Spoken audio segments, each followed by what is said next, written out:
Podcast Perspectives is a show about the latest news in the podcast industry and the people behind it. I'm your host, Jeff Umbro, founder and CEO of The Podglomerate. We began publishing this show 16 months ago and have so far had 46 industry leaders on to discuss the trends that they're seeing in podcasting. In this episode, we tapped 18 of them to reflect on the past year and share how they're feeling about the industry right now, how they feel about the year in hindsight, what innovations they're excited about, and what makes them optimistic about 2025. We also got plenty of advice for creators. It's important to remember that 2024 transformed podcasting in remarkable ways. It was a tough year by anyone's measure that included a challenging publishing landscape in the aftermath of iOS 17, an industry reckoning of how to measure its audience, industry darlings like Chartable and Pacific Content sunsetting, and massive layoffs from seemingly every company in podcasting. And yet, we're still seeing a vibrant community that's growing faster than most other mediums. There's still blockbuster deals every other month. We're still seeing podcast adaptations to other mediums, and we're still seeing all new kinds of business models for better and worse, plus whatever your views on AI and podcasting are. And we haven't even mentioned that, true or not, there are a lot of people out there who think that our industry was a huge story in the 2024 US elections. We're going to jump into our guest commentary in a moment, but I do feel that it's important to mention that everything you're about to hear was recorded before the election and before Donald Trump racked up 50 million YouTube views in 2 weeks on the Joe Rogan Experience, which is why you won't hear any of our guests discuss it. I want to just take 1 minute to thank you all again for listening to this show over the last year. Shoot us an email at listen@thepodglomerate.com to let us know who you'd like to hear from next year, whether it's a guest or a topic, or just to say hi. Thank you again, and let's get to the show. Hey, it's Chris Peterson from Download Media. How am I feeling about the state of the industry as we head into 2025? No surprise, I'm feeling extremely bullish. Podcasting is still in growth mode, and I'd argue we're still in the very early stages of that. Podcasting is steadily displacing radio, just like digital TV is doing to cable. And we've got to keep in mind that AM/FM is a $14 billion ad market, and podcasting just isn't getting its fair share of that yet. But the tides are turning. Look at the US presidential election. The most talked about candidate appearances were on podcasts. Call Her Daddy's interview with Kamala Harris got just as much buzz, if not more, as her 60 Minutes interview. Thank you to Chris. And now here is Fatima Zaidi from Quill and CoHost. My favorite podcast episode of 2024 is actually the latest Call Her Daddy episode interviewing Kamala Harris. I care less about the politics of it all, but I just think Alex Cooper's marketing team is brilliant, and it's a real case study. Building real audiences takes time. Podcasting is a marathon, not a sprint. We all need to remember that we're playing the long game.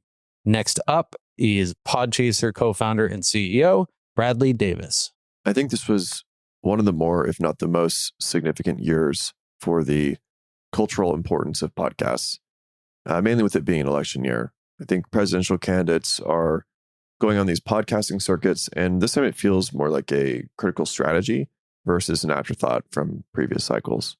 One thing I do see that's a bit concerning is with the proliferation of clips and short form video, which I think are great. I do think there's a bit of a risk of missing nuance and some context from an otherwise long form medium. 2024 feels like the year where everybody decided that they had to jump on every video and social media platform out there. And while that's great and an amazing distribution model, most of the industry did begin podcasting as an audio-first vehicle. Social media and video platforms allow for tons of innovation, and that could be great if you are that kind of creator, but there is some danger in splitting away from what we know best. Let's head over to Amber Smith, Director of Audience Development for iHeart's Custom Podcasts. How am I feeling about the state of the industry as we head into 2025? Honestly, never better. I think that there's still so much to explore, do, innovate with in our industry that we're still building the playground that we're all playing in, and that's the best part. And honestly, one question that really excites me about next year and the next couple of years in our industry is really how do we make audio more immersive? You know, it's becoming this immersive experience, right? There's video podcasts, there's, the audio feeds, there's the social clips, there's all of that. There's transcripts, but like, how do we make the podcast experience something immersive that brings in all types of listeners? How do we really innovate with our medium. And I'm excited to continue to answer those questions and really get audio everywhere. We have yet to hit a peak or a ceiling on any of our potential. And while we have a long way to go before we're going to hit the ceiling of our industry, we have been experimenting and seeing a lot of success with alternative revenue streams. Here is Eric Barnett, Director of Sales and Marketing at Acast. I will say personally, I'm actually feeling very upbeat about the industry as a whole. I think we're at a fun point where podcasting is sort of entering a state of maturity, but I still think there is lots of room for new shows and success to be had in a multitude of different ways. So I think one of the themes that we've heard over and over this year is that large podcasting deals and large minimum guarantees and things like that are becoming harder to come by. But I don't necessarily think that's a bad thing. I think a lot of companies and networks and things like that have learned how to make sustainable shows, ones that will thrive long term, and then ultimately will keep this medium and this technology that we love going for as long as we can possibly make it a thing. Your job as a creator, I think it's bigger than ad sales, right? It's about finding your audience and building around them. I think one of the really cool examples that came out from 2023 and into 2024 is like PJ Vogt and his approach with search engine, right? Coming out of Reply All was creating and trying something new and created search engine and created a premium model pretty early into that show's tenure. And I think what's fun about that is that the new listeners, as they were coming on board, people who subscribed, he called them board members. And, he's holding Zoom meetings with them where he could discuss the state of the show. They could ask questions. They could provide feedback. And it's a cool thing to be able to not only give a creator, in PJ's case, like fodder and thoughts for future episodes, but it's also helping the audience feel more invested in the show that they're listening to. And I think that advice of like cultivating your audience and helping them feel like they're a part of what you are creating is one of the coolest things that you can do for your show and ultimately make it more sustainable long term. This is Brady Sadler, co-founder and CEO of Double Elvis. How am I feeling about the state of the industry as we head into 2025? Yes, it's challenging to be a pure play creator if you're depending solely on ads and sponsorships. But those creating podcasts as a key driver of engagement across a variety of touchpoints and revenue streams seem to be popping up more and more. For some, podcasting is a hobby. For others, it's a place to experiment and sharpen a craft. For some, it's an entire business. And for others, it's a tool for marketing or lead generation for a product, service, or paid community. My advice is to get really clear about what role you want your podcast to play in your life or business, and then develop experiments to test and help refine your vision. This is Michele Cobb, Executive Director of the Podcast Academy. I would say 2024 has been a wild ride in podcasting, in weather, in politics. It's kind of been a hold on to your hat and hope that you can make it through kind of year. But I'm optimistic as we head into 2025. We're starting to see some things turn around, some more advertising dollars come into the space. If I had any advice for podcasters at the end of the year, I'd just remind everyone to keep positive, keep networking, and keep listening. Hey, Jeff. It's Jess at Lemonada. Really excited for 2025 and podcasting. I think we're all a little nervous. It's a new day for the industry, and the industry keeps maturing, but podcasting is here to stay. It's very much a part of every American's routine now. We're seeing some of the biggest leaders of our time coming on podcasts to talk about their dreams, their policies, their challenges. We're seeing some of the most talented people across different genres wanting to get into audio in a variety of ways for the first time in some cases. I was thrilled to see president candidate come on Call Her Daddy. Politics aside, I just love the fact that we're trying to reach people where they are on their walks, in their cars, in their homes, and not just relying on traditional media. So I thought that was a moment. And my advice to podcast creators this year is keep on trucking. The economics of podcasting, we're still figuring it all out. So if you have a dream, if you want to say a thing, if you want to create a thing, do it. Figure out how it's going to pay for itself, but don't let it stop you, whatever it is. Get out there, make your thing, enjoy it.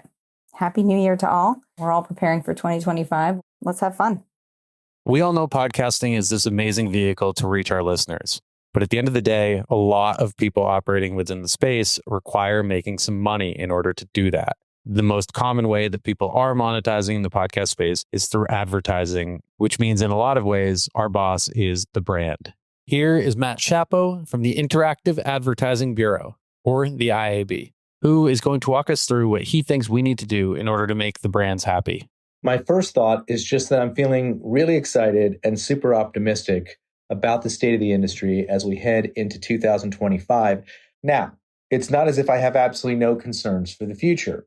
Like so many people in this industry, I'm very mindful of the fact that a significant portion of the buying community, while extremely bullish on podcasting intuitively, intellectually, emotionally, because intuitively it's easy to understand, is a medium that is bound to produce wonderful outcomes for brand marketers. And yet there's still a question sometimes in their minds about how they can effectively use the powerful measurement tools that do exist in podcasting to truly understand the outcomes that they're getting in ways that they're used to doing with some of the data signals that come from other media channels besides podcasting. And we need to be working and are continuing to work very hard on how we can go about standardizing that measurement data and presenting it in ways from the publishing community to the buying community in ways that allow them to more effectively plug podcasting data into their media mix model so that they truly can see the bang for the buck that they're getting when they choose to advertise in podcasting. The good news, of course, is that when we have seen people in the buying community do that, when they have figured out through innovative methods ways to actually ingest podcast measurement data in ways that allow for apples to apples comparison between their podcast advertising investments and the investments they're making in other forms of media, we see that the results are stupendous. Ross Adams, the CEO of Acast, also believes that we're on the right track. As we head into 2025, I believe that podcasting is at one of its strongest points we've ever reached and experienced as an industry. You know, new, incredible, talented creators are flocking to the space, and legacy publishers and creators are still continuing to thrive. In a recent study that we did here at Acast, that we teamed up with OMD, we found that podcast advertising delivers 4.9 times the ROI compared to traditional media, making it one of the most profitable media channels out there today. And my optimisms far outweigh any concerns I've got for 2024. But as an industry, I do think that we've got responsibility to preserve the future of RSS distribution. Well, the answer to the question, what makes a podcast, is, of course, constantly evolving. I do firmly believe that RSS is the foundation and backbone of our industry and needs to be preserved to ensure the future of this podcast space. My advice would be, think beyond the podcast. In a recent podcast pulse that we released with Dentsu, we found that 80% of podcast listeners follow media personalities across multiple platforms. And nearly 3/4 of podcast listeners will consider a brand promoted by their favorite hosts on social media. And 75% of podcast listeners follow a podcast host on the YouTube platform. So these are just, a few stats that prove the incredible power that allows new audiences to discover creators' content, and importantly, creates more opportunities for brands to invest in the work of creators. And Will Pearson, the president of iHeart Podcasts, shares this optimism and believes that we are in a time of great opportunity. I genuinely feel very optimistic about it. We continue to see more people coming into the industry, more people than ever before. Not only are more people coming in, but on average, they are each spending more time listening to podcasts. It is always a challenge to get a podcast to cut through. It's a very competitive space, but I look at that actually as a good thing, because it makes all of us step up our game and realize, look, you can't just depend on being able to throw a show out in the world and be able to give it a lot of promotion and know that people are going to listen to it. People have choices, and it's great that people have choices as to what to listen to. So it's less of a concern and more of just recognizing, hey, this isn't going to get easier. So we've got to get more creative in terms of each idea that we put out into the world. A topic that came up in a lot of the tape that we received is AI. AI has begun to revolutionize production and workflow. But if there's one through line, it's that real humans remain irreplaceable in creating compelling content. I'm Dusty Weis. I'm the president and founder of Podcamp Media, a podcast production agency in Milwaukee. So the question is, what is the best podcast innovation of 2024? And I'm going to say AI, but not for the reason you think. I think that a year ago, there was a lot of anxiety and uncertainty over what artificial intelligence was going to do to podcast production jobs and workflows, sort of this old existential crisis of, oh my gosh, am I going to be replaced by a robot? And what we've seen as more and more of these AI innovations have rolled out this year is that best-in-class human-generated insights, connections, and creativity are undefeated in audio storytelling. Now, don't get me wrong, there are some really cool AI tools out there that can reliably do a solid C- job at some mission-critical podcasting tasks. But having the ability to generate sub-mediocre podcast content more quickly isn't going to help anyone win in the audio space. As a for instance, I'm being spam emailed right now by a developer working on an AI tool that's supposed to automate guest research and question generation. And I love that, not because I would ever outsource those tasks to AI. I've got 22 years of experience doing these things. And frankly, the more AI-generated hokum that's out there, the more my work, my human insight, is going to stand above the noise. That's not to say that there aren't AI tools that are useful from a productivity perspective. Adobe's enhanced speech tool, really useful, really cool, great for making workflows more efficient. Their transcript generation function has a lot of potential upside, particularly if they're able to roll that out in a more podcast functional way than they have so far. AI can make content, but it does not do genuine human insights, connections, and creativity. And in that way, I would say that the first year of the AI revolution in podcasting has forced us all to look in the mirror and answer, are we making content or are we doing something more? And asking that question more often is good for podcasting. Hi, I'm Lisa Laporte from twit.tv. We've been a podcast network that's been around for almost 20 years. And I would say the best podcast innovation for our network for 2024 was simply adding AI to our workflow so that we can produce clips, show notes, transcripts, etc., so much faster than just doing it ourselves. It used to take us 4 to 5 hours to publish a show just to come up with all of this information. And now it takes us 20 minutes. But let me be clear, it's AI with human intervention. AI is really nothing without a human reading it. So you still have to read through it. But this literally has saved us so many hours on editing and cut downs. So I just really want to see that continue to increase in 2025. Hello there, it's Odile from Ausha. I'm feeling quite optimistic about the state of the industry as we head into 2025. For many reasons, podcasting is more popular than ever. We now have half of the adult population in America, 53% adult Americans listening to podcasts each month in 2024. The second reason for being optimistic is innovation. AI is making it easier for podcast publishers to produce and promote their shows. You can have episode titles and descriptions generated for you with just one click. And on Ausha, they are even optimized for search engines. So really big time saving there. My advice to creators heading into 2025, lean into AI to help with discoverability across the top channels like YouTube, SEO, social media, podcast apps. Be creative, keep your content fresh, engage with your audience. To me, this is where you should spend your time. As with any industry, if you get distracted by the shiny objects that are out there, you are going to lose stability. So it's really important to focus on what you are actually trying to achieve. Here is Chris Colbert from DCP Entertainment.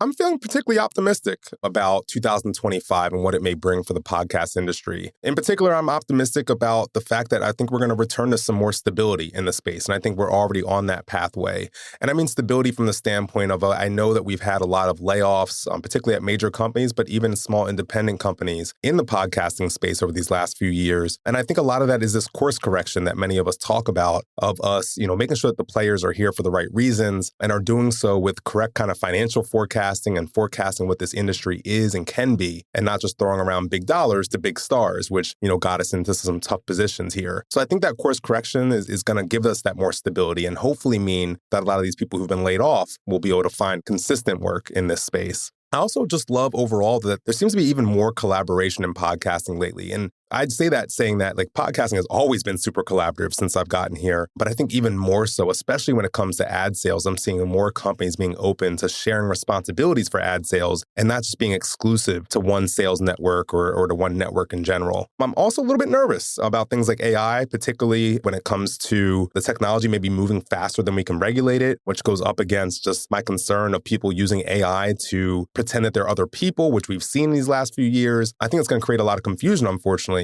as we're just trying to figure this out in the next few years. And even just, different types of AI like brand safety and suitability, these things that are created by people who may just be white men, and I'm just going to single that out as a particular demographic.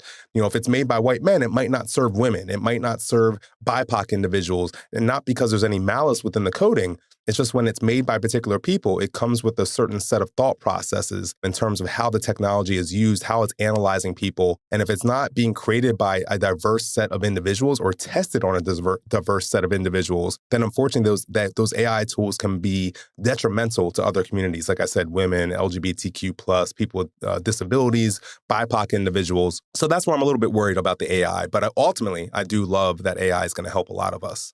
Hello. My name is Harry Morton. I am the founder and CEO of Lower Street. We're a podcast agency for brands. And I'm feeling really bullish about podcasting as we head into the new year. I think 2024, speaking personally, 2024 has been a really great year compared to 2023, much more positive in terms of growth, but also the industry as a whole feels much more positive and excited for the future, which is infectious. And I'm really energized by that. It feels like in many ways we're coming towards the end of a cycle in podcasting where we saw the huge explosion that was the pandemic and the sort of necessary recalibration that has followed. It feels like the dust is sort of beginning to settle on that. I suppose if there is a negative impact of that, is that M&A can quite often have a negative impact on innovation. And I'm really keen that doesn't slow innovation. I think with the rise of video and of course the increasing importance of AI in all creative fields, I think it's really important that we keep up with that. But I think, the good news is that with M&A, the sort of necessary reaction to that action is new companies starting up and creating really new and exciting things. So I think we're going to see some really interesting deals being done this year, some really cool new startups being started this year to sort of help us navigate the future of what does video mean for podcasting. My skew is obviously on the branded side of content, and I think there's so many opportunities there. But for all aspects of the industry, video is a huge nut for us all to collectively crack. And AI as well. What does that mean? How do we use it in the best way? How do we make better shows so that our listeners can get better content? I'm really excited to see kind of what happens over the next 12 months and looking forward to playing a part of it. I'm Brian Barletta of Sounds Profitable, and I work with so many great partners. But the things that stand out to me the most in 2024, I would say, is Red Circle's Open Wrap product. So the ability to do large scale host-read buys, not for 100% of inventory across so many different publishers, utilizing vast technology has been really exciting. I think that has really delivered on promises that many in the space have pushed for in the past, but this proved it out. And I've been very impressed with what they've accomplished and the brands that they've been able to pull into the space with this type of technology. I think that there is a strong line that we don't pay enough attention to between I'm here to create and I'm here to have a business. I think of things like National Novel Writing Month, code jams and different things where they try and figure out and solve this thing in like a weekend or a short period of time and people get to be artistic and creative. I think it's okay to just create. And I think podcasting is so fun. Me and my kids have started recording a podcast just for us. I don't even know if I'll put it on an RSS feed because I don't think it needs to be visible to anybody else, but we call it a podcast. We treat it like a podcast and we have a lot of fun with it. I don't want to monetize it. I don't want to do anything like that. I just, having that memory and having that thing that I created, that I edited, that I played around with, that's exciting. The thing that I really want to get across is no one is going to invest in you and buy into you more than yourself. And so if you have a creative idea that you love, that you think needs to be brought to light and no one will support you, I think a lot of people are looking for you to invest in yourself and support yourself more than anyone else, and especially first. So try and figure out how you get something out there, a proof of concept, a first episode, a trailer, anything that shows that you're going to do this, whether or not people are coming with you, and they should sign up to join for the whole ride. Hey, it's Molly Barton, CEO of Realm. My podcast industry predictions for 2025 kind of connect back to the way that I've been thinking about this third decade that we're in of podcasting. If the first decade was creator driven, the second decade was platform driven with Spotify and Amazon putting millions and millions of dollars into the industry. This third decade, we've all been joking at Realm, this third decade is the get real decade, reminiscent of the late aughts when large companies were starting to really grapple with how to use social media. So one of the things that I think we'll start to see in 2025 is franchise IP holders using podcasts in a much more integrated way in their brand strategy and franchise growth strategies. Second, I think we'll see an expansion of brands spending on multi-format campaigns rather than having podcast campaigns separate from their overall spend. And lastly, I think some of the smartest organizations you'll see podcast, newsletter, social media, and YouTube all be programmed in a coordinated way, which is really, really exciting because in some cases, I think the podcasts will be first and everything else will be a sort of cut down or offshoot from the podcast. All right, let's hope it's a great year. The key lessons from 2024? The most successful podcasts still come from creators who focus on making shows that they truly love. Thank you all for listening to Podcast Perspectives this year. I cannot wait to see what new shows and technologies emerge in 2025. And if you have ideas for people that we should speak with, thoughts that you want to communicate, or if you'd just like to say hi, please send an email to listen@thepodglomerate.com. I'm serious. I would love to hear from you guys. It can get lonely just speaking into a mic. If I get 2 emails resulting from this, I will be a happy, happy man going into the new year. In the meantime, we will be back with a new episode on the world of podcast attribution technology on December 4th. We'll be speaking with Cameron Hendricks of Magellan AI and Pete Bersinger of Podscribe. Now I'm going to leave you with a few of our guests sharing their favorite podcast episodes of the year. What was your favorite podcast episode of 2024 and why? For this year, I would have to say the 2-part series about Bluey from 20,000 Hertz, because it was a show that I've been such a big fan of for a long time. And I didn't think about how easy it would be to get my 6-year-old and even my 3-year-old into it until there was the perfect episode that had exactly the type of content that they were looking for, something that they could relate to. And since then, we've dug into even more episodes. We've dug into the Legend of Zelda ones, the dinosaur sounds, Star Wars, so many interesting things. My favorite podcast episode of 2024 is the 2019 episode Chamoy from Richard's Famous Food Podcast. Favorite podcast episode of 2024? I'd say the episode of the How I Write podcast from David Perell called Jerry Seinfeld's Rules for Writing. As it sounds, David breaks down Jerry's rules and approach to writing in a really fascinating and useful way. My personal favorite show of the year was Beyond All Repair by WBUR. It was just a really interesting narrative show, sort of like a whodunit murder mystery type of scenario that just had a great, compelling cast of characters. It was entertaining to listen to from start to finish. And I really love how WBUR brought that to market, right? It shows that there is still a world for narrative podcasts to be successful and sustainable and to drive revenue. And they really went out of the way to, ask listeners to support a new show so that they can continue doing this type of work in the long term. And I just thought that was a really altruistic thing and a great thing for the industry as a whole. I really loved Malcolm Gladwell's Medal of Honor podcast. I didn't see it coming. I didn't know he was obsessed with the Medal of Honor winners. He's Canadian. It was something that took me by surprise, but he was passionate about putting this podcast out into the world.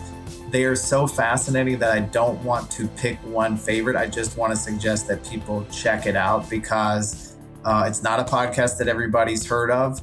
but it is a fascinating combination of history and the story of human determination and survival and resilience and just some brilliant and beautiful stories. I think in terms of my favorite podcast episode of 2024, in the Lemonada space, Julia Louis-Dreyfus as the first guest on our podcast, My So-Called Midlife, hosted by Reshma Sajani, as women who are of a certain age, midlife, we want to learn from Julia. So it was this wonderful crossover opportunity on a brand new series. If I had to pick a favorite episode of Podcast Perspectives this year, it's definitely the one with Donald Albright, who talks about applying music industry marketing strategies to grow Tenderfoot TV. I do think actually the Acquired podcast, which I'm relatively new to, did a big live show with Mark Zuckerberg that was pretty interesting. And that was obviously a relatively big moment. It was actually published at the tail end of 2023, but I find myself thinking about it all the time. It's an episode of the Hard Fork podcast called Mayhem at OpenAI. It featured a fascinating conversation about the incredible series of events leading up to, as well as some of the history and the context surrounding that short-lived ouster of Sam Altman at OpenAI. I'm not going to bore you with my own ponderings since I've listened to it, but I promise you that you're not going to be bored if you listen. A couple others that I'm going to mention real quickly include a 3-pack of episodes that were published in recognition of Juneteenth on the Reveal podcast feed, and also an installment of the Bill Simmons podcast, and that's just from a couple of weeks ago. In the case of that 3-episode arc on Reveal, those episodes are called 40 Acres and a Lie. And no matter where you might come down on the question of whether financial reparations should be paid to the descendants of enslaved African Americans, which is really a central question that each of those episodes asks, I also can't recommend them highly enough for the learning and the knowledge you can do and acquire by listening. I mean, it's incredible. And then that last one, in the case of the Bill Simmons episode, here we're talking about something that is much lighter fare. But, it speaks to podcasting's terrific ability to do something else that's awesome, which is create some fun and diversion. For anyone who listens to Bill's show during football season, you're going to know already about the hilarious Parent Corner segment that he and Sal do every Sunday night. And for anyone who's ever been married, there is a 3-minute portion of the October 14th installment that is a real classic. I'm not even going to attempt to recount it. I'm just going to recommend that you listen to it.